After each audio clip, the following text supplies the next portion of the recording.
There is something interesting happening in the media, though, over at MSNBC. And Hogan, I wanted to start with you on this one. So Joe Scarborough's show was pulled yesterday morning, and NBC had told Scarborough and the world that that was because they were going to stay in rolling breaking news coverage, which is the thing you do. We used to call it rolling thunder over at Fox News. You just stay in rolling thunder where there's breaking news and, you know, all bets are off on what the previously scheduled programs were.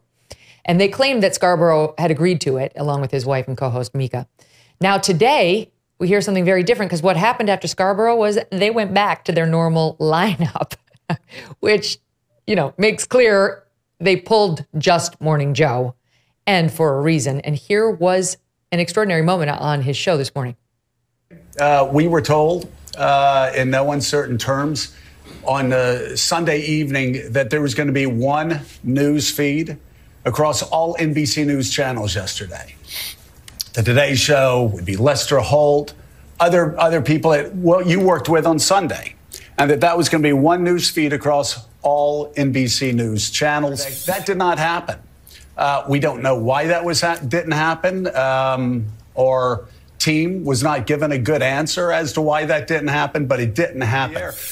We were very surprised. We were very disappointed. And if we had known that there wasn't going to be the one news feed from NBC News across all NBC News channels, Willie, we obviously would have been in yesterday morning. And let me just say, next time we're told there's going to be a news feed replacing us, we will be in our chairs. We'll be sitting here. Yeah, and the news feed will be us, or they can get somebody else be sitting here to host the show.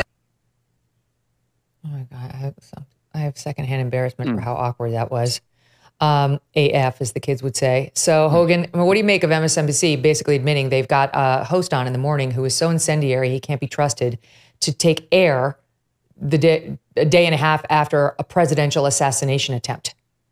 And following, of course, the Ronald McDaniel debacle as well. This is not obviously a good look for MSNBC. And what you're hearing kind of is that peek behind the curtain where, why did they really do this? And then all these kind of leaks start coming out that they were afraid someone on that set was going to say something about that assassination attempt that would make it appear as though the network or Morning Joe itself condoned an assassination. That tells you a lot about what you need to know as it relates to the mainstream media. And it also tells you a lot as it relates to bringing down that rhetoric that Joe Biden is talking about. And while both sides are going to say, no, you do it, no, you do it, there are problems in the media. There are problems with politicians who make claims all the time that are way over the top and that obviously bring the temperature to a point that is set to boil over at any moment. But this particular instance, I think, at MSNBC kind of encapsulates so many of the complaints on our side of the aisle that say, wait, in a time where a former president was almost shot through the head and killed on national television, you chose to pull your #1 rated show because you were afraid the cat would be let out of the bag. I think it's a really bad look, and I think it is a very impactful, important statement about the overall tone and tenor of the mainstream media. David Plouffe, if Joe Scarborough really does walk from that role, they should hire you tomorrow, who could do that show in his sleep, honestly, and with insightful analysis from somebody who's actually been in the business of getting presidents elected. I think we should all call their bluff, and then you should slide right in. Well, that's kind of Megyn. I'd have to get up too early. And listen, that's a great show. I'm an MSNBC contributor. I don't have any visibility into the decision. By the way, a decision to say we're just going to have one feed, you know, I could support that, right? You kind of want to have. We do it sometimes. Right, you do it sometimes. It's people who are, have good sources in law enforcement, and you've got people on the ground in Pennsylvania. So I think the challenge here was, of course, it wasn't one feed. It was just one program. And perhaps that they changed their mind as the day went on. That wasn't communicated. But you've got to trust your talent. That's something I've learned in any kind of organization. You got to trust your talent. I will say this, back to our previous discussion about civility and what's in bounds. Like, as a political practitioner, I think what the Trump campaign likely will do is very transparent to me, very cynical, which is they want to silence arguments against Trump. Because in the research I've seen, they heard him. Project 2025 is interesting. That's, by the way, Donald Trump, I mean, Hogan knows him well, doesn't tend to run away from things. He's running away from that like Usain Bolt, because he realizes the elements of it, which I think will make up the blueprint for the Trump second term, are very, very anathema to voters. I think, his position on healthcare, getting rid of the Affordable Care Act, 20 million plus people losing healthcare.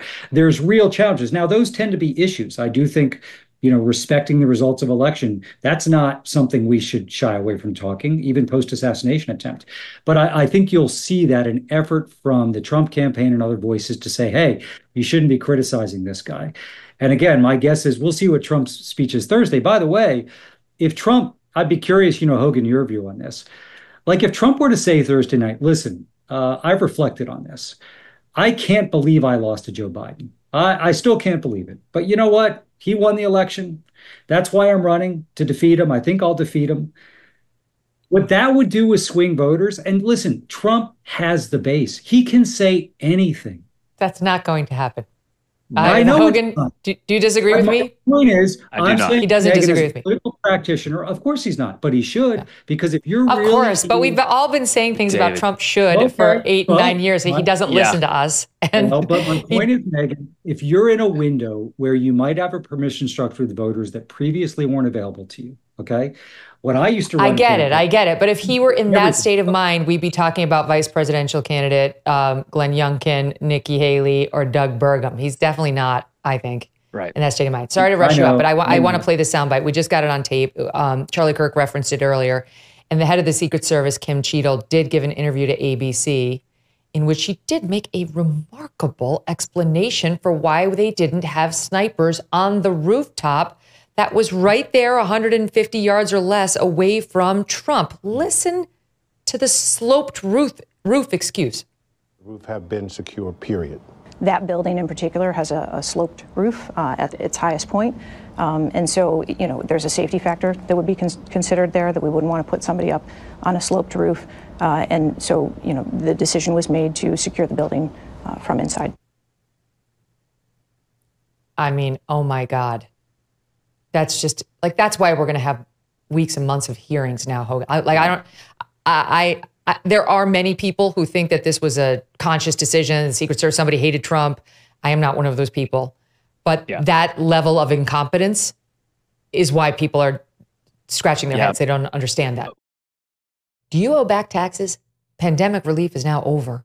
Along with hiring thousands of new agents and field officers, the IRS has kicked off 2024 by sending over 5 million pay-up letters to those who have unfiled tax returns or balances owed. Don't waive your rights and speak with them on your own. That's scary. It usually doesn't end well.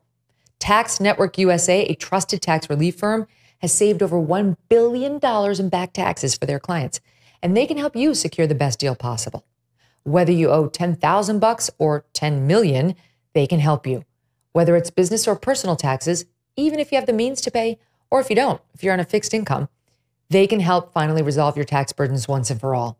Call 1-800-245-6000 for a private free consultation or visit tnusa.com/Megyn. Thanks so much for watching. If you like what you just saw, hit the subscribe button for more clips and full episodes.